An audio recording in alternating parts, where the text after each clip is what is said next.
तर मित्रांनो welcome back to my vlog. विषय होता लोकेशन हंटिंगचा. म्हणजेच आपल्या साज मराठीच्या नवीन गाण्याच्या शूटसाठी आम्हाला जसे पाहिजे तसे लोकेशन हवे होते. तेच आम्हाला शोधायचे होते आणि त्यामध्ये ऊन पण भयंकर होतं.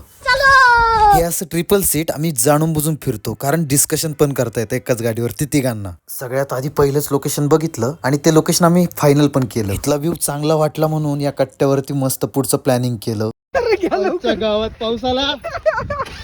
लवकर लवकर लवकर लवकर. सकाळपासून इतकं भयानक ऊन होतं की वाटलं पण नव्हतं की पाऊस येईल. पण अचानक इतका जोरात पाऊस आला ना, आम्हाला समजतच नव्हतं कुठे थांबावं, काय करावं. तरी पण आम्ही जसं पाऊस थांबेल तसं पुढे पुढे जात होतो. कुठे गेला? तिथं नाही लागत का? मला सांग की आम्हाला एकटा का पडाला?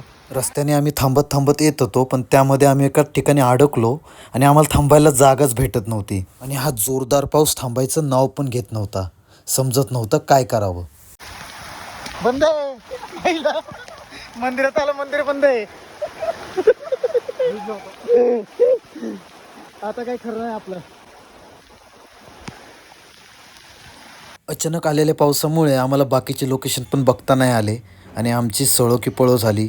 बेकार भिजलो मित्रांनो. तुम्हाला माझा हा व्लॉग कसा वाटला प्लीज कमेंट करून सांगा. तसेच ज्यांनी अजून चॅनलला सबस्क्राईब केलं नसेल त्यांनी प्लीज सबस्क्राईब करा. आयुष्य खूप सुंदर आहे मित्रांनो. भेटूयात नेक्स्ट ब्लॉगमध्ये.